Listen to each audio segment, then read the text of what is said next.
Salam sejahtera, saudara yang kekasih di dalam nama Tuhan Yesus Kristus. Kembali kita bertemu dan terus memikirkan tentang kebangkitan. Maknanya di dalam kehidupan. Nah, kali ini kita akan membaca di dalam 1 Korintus pasal 15 ayat 35 sampai ayat 40. 1 Korintus 15, 35 sampai 40. Apa kata Rasul Paulus tentang kebangkitan? Tetapi mungkin ada orang yang bertanya, bagaimanakah orang mati dibangkitkan? Dan dengan tubuh apakah mereka akan datang kembali? Hai orang bodoh, apa yang engkau sendiri taburkan tidak akan tumbuh dan hidup kalau ia tidak mati dahulu. Dan yang engkau taburkan bukanlah tubuh tanaman yang akan tumbuh, tetapi biji yang tidak berkulit, umpamanya biji gandum atau biji lain. Tetapi Allah memberikan kepadanya suatu tubuh seperti yang dikehendakinya. Ia memberikan kepada tiap biji tubuhnya sendiri. Bukan semua daging sama. Daging manusia lain daripada daging binatang, lain daripada daging burung, lain daripada daging ikan. Ada tubuh sorgawi dan ada tubuh duniawi. Tetapi kemuliaan tubuh sorgawi lain daripada kemuliaan tubuh duniawi. Saudaraku yang kekasih, menarik ketika di dalam jemaat Korintus ternyata ada kelompok-kelompok yang meragukan tentang kebangkitan itu. Sehingga Paulus segera menggugat dan berkata, bagaimana mungkin ada orang yang bertanya, bagaimanakah orang mati dibangkitkan? Saudara-saudaraku, pertanyaannya memang sangat serius. Karena toh kita tidak lihat bagaimana orang nanti mati. Sudah mati lalu dikubur dibangkitkan. Oh, ada contoh Lazarus. Yes, itu satu. Tetapi kalau sudah masuk dalam kubur berbulan-bulan, bertahun-tahun lalu dibangkitkan dalam kekekalan, itu kayak apa? Tentu ini menjadi pertanyaan-pertanyaan yang sangat relevan di dalam logika akal manusia yang sangat terbatas.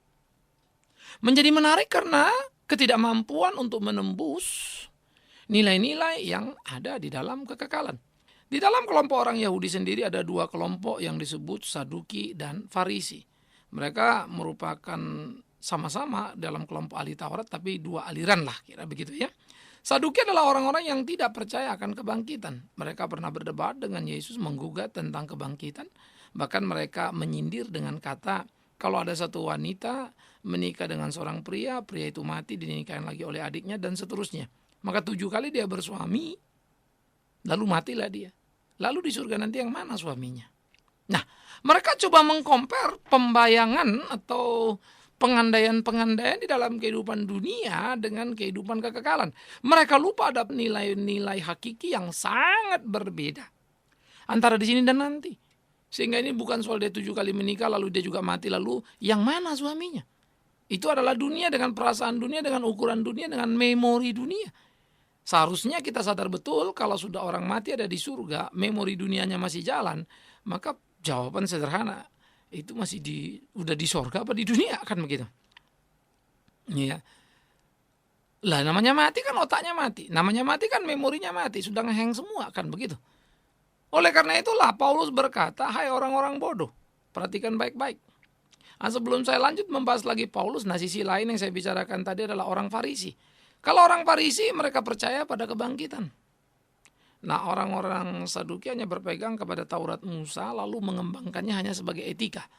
Orang-orang Farisi berpegang pada Taurat dan kitab Nabi dan meyakini akan makna kebangkitan. Sementara sebelumnya saya sudah juga mengatakan sebetulnya jauh sebelum Musa di era Abraham saja sudah percaya akan konsep kebangkitan. Mestinya semua orang sudah menjadi percaya.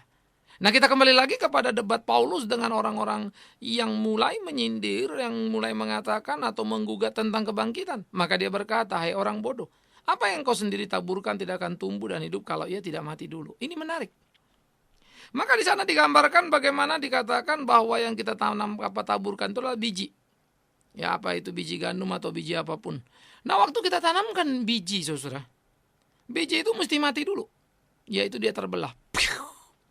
Paling gampang mungkin saudara bayangkan seperti toge. Dia kan dari kacang hijau.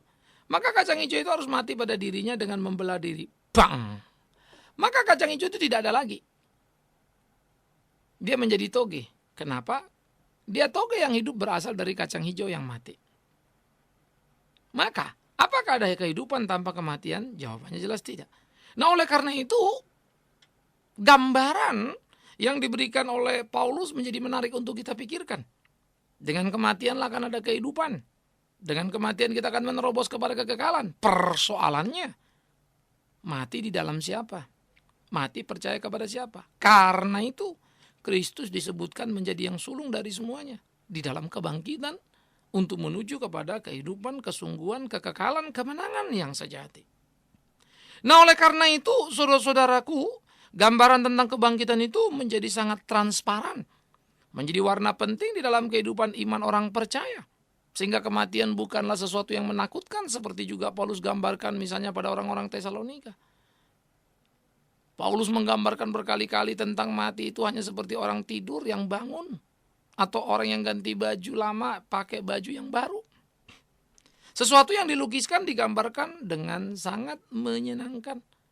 Jadi, kalau kebangkitan adalah sesuatu yang menyenangkan, maka kematian bukanlah sesuatu yang menakutkan.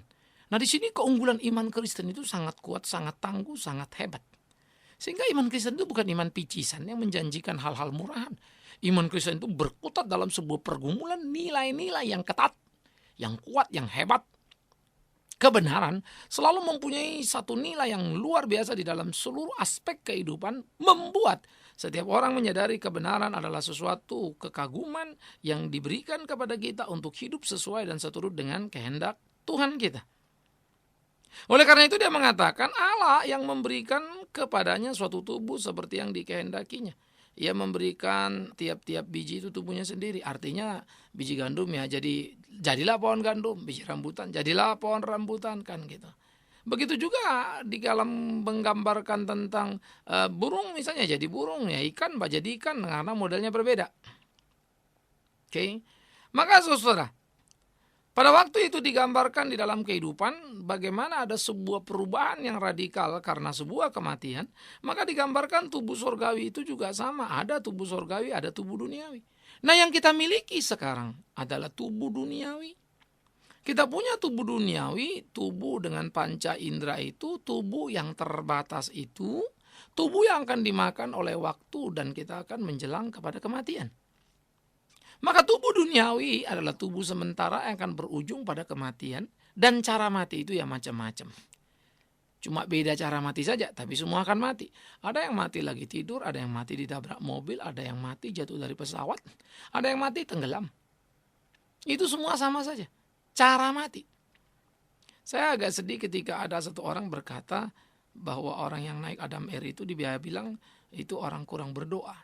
Mereka itu adalah orang-orang yang tidak sungguh-sungguh. Ini pendeta menurut saya gila sekali khotbah. Nah, seorang jemaat tanya saya bilang itu gendeng orang. Tahu dari mana dia? Oh ya pasti, kalau berdoa pasti matinya enggak begitu. Saudara pikir saudara ini apa? Baca Alkitab apa enggak kan gitu. Saya harap setiap pengkhotbah itu hati-hati mulutnya kalau bicara. Ya, itu menyakitkan bagi telinga banyak orang. Padahal dia tidak tahu apa-apa soal kematian itu. Tahu dari apa? Hanya karena melihat cara mati yang tidak wajar lalu menyebut itu sebagai terkutuk. Saya kira ucapan itulah yang terkutuk. Ya. Saya kira jemaat mesti kritis. Kalau perlu pendeta turun dari mimbar tanya sama dia. Bagaimana kau tahu itu terkutuk? Sekarang saya kasih contoh. Terkutuk mana? Ya, kapal tenggelam atau pesawat jatuh atau mobil tabrakan. Dibandingkan. Orang mati di situ maksudnya. Dibandingkan Yesus yang mati di atas kayu salib. Terkutuk mana? Apa kamu bilang Yesus itu terkutuk? Karena memang salib adalah gambar kutukan kehinaan yang luar biasa. Dan dia mati di sana.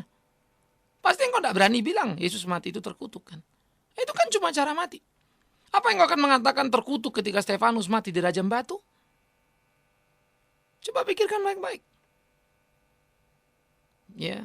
Apakah engkau akan mengatakan terkutuk ketika Polikarpus dibakar hidup-hidup? Pikirkan baik-baik. Apakah engkau akan mengatakan terkutuk seorang hamba Tuhan seperti David Livingstone yang mati separuh badan? Hah?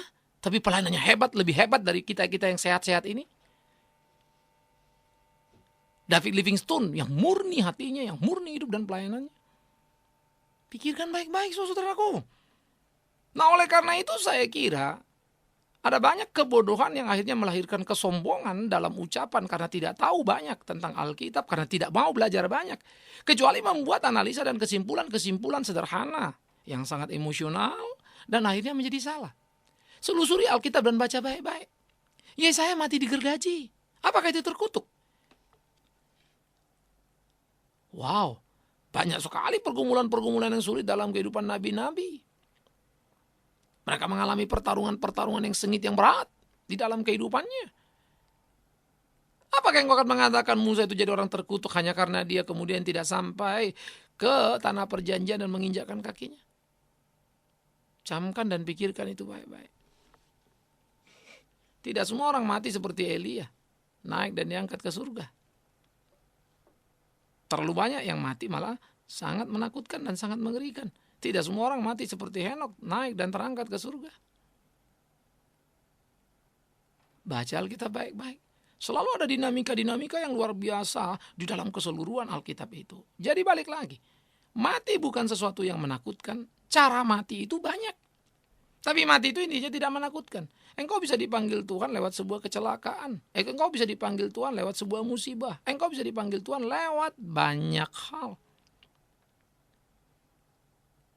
Ya.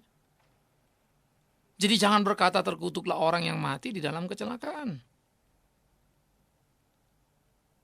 Harus hati-hati. Itu ucapan yang tidak layak untuk dikeluarkan.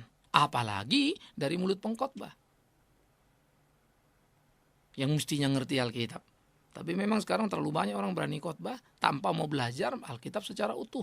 Hanya karena fasih lidah, pintar bicara, ya sudah jadilah semuanya. Ya, dan celakanya memang banyak jemaat yang senang. Saya mulai membayangkan kalau ada dukun yang jago nih, waduh ya, bikin pegang ini sembuh, pegang itu sembuh. Wih, berapa banyak. Kemudian jemaatnya itu ya, pasti banyak banget. Malum, terlalu banyak jemaat-jemaat yang kelasnya ya seperti itu. Fenomena yang kelihatan mata. Maka beruntunglah orang seperti yang dikatakan Yesus percaya sekalipun tidak melihat. Menarik sekali bagi saya. Iya. Seorang rekan cerita kalau di India ada banyak sekali guru-guru yang luar biasa. Orang sakit dia pegang bisa sembuh. Satu lagi pandita wanita. Di tempat pelataran rumahnya itu tiap hari orang datang. Dia pecut pakai selendangnya. Yang lumpuh jalan, yang buta melihat. Hampir tiap hari. Tidak setiap orang, tidak semua orang sembuh. Ya, tapi selalu ada yang sembuh. Jadi kebaktian kan juga begitu, doa penyembuhan. Yesus tidak semua orang sembuh, tapi selalu ada yang sembuh. Nah karena itu kalau mengatakan orang sakit disembuhkan, misalnya lumpuh berjalan, itu salah. Tidak semua orang lumpuh jalan zaman Yesus. Nah zaman sekarang diklaim dalam satu klaim yang sangat menyedihkan sebetulnya, yang malah menghina kekristenan. Nah itu kalau iklan kan iklan omong kosong, obat untuk semua penyakit kan istilahnya begitu. Ya, tidak beretika. Nah ini mesti hati-hati. Nah oleh karena itu kembali lagi saudaraku yang kekasih, di dalam pemahaman tadi, mati itu menyenangkan. Lalu apalah persoalan yang lain-lain, apa sakit kah atau yang lain-lain. Kecil sekali urusan itu. Yang jadi masalah kau beriman pada Tuhan atau tidak. Itu yang penting. Kalau imanmu kuat, imanmu teguh pada Tuhan, apa yang kau takutkan? Apa yang kau gelisahkan? Karena mati menyenangkan. Seperti biji yang kemudian terpecah harus mengalami kematian untuk mendapat kehidupan. Cara mati, sekali lagi, itu cuma cara Tuhan memanggil kita. Bisa ribuan cara dipakainya. Ada orang muda dipakainya, ada orang agak tua dipanggilnya.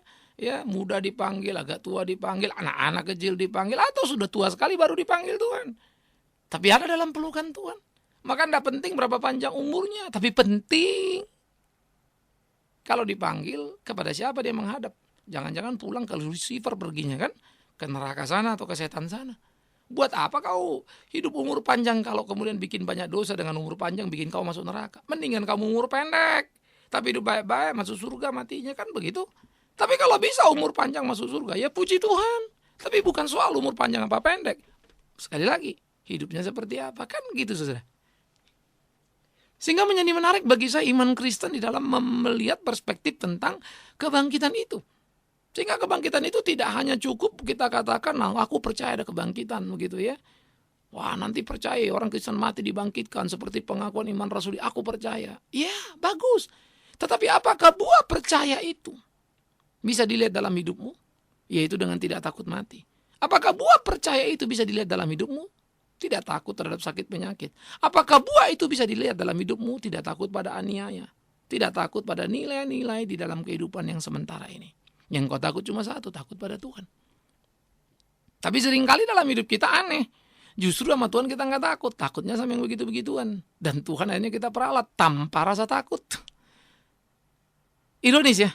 Orang bisa ngancam Tuhan loh. Tuhan kalau kau sembuhkan aku akan begini. Kalau enggak aku tak tinggal kau. Gila betul.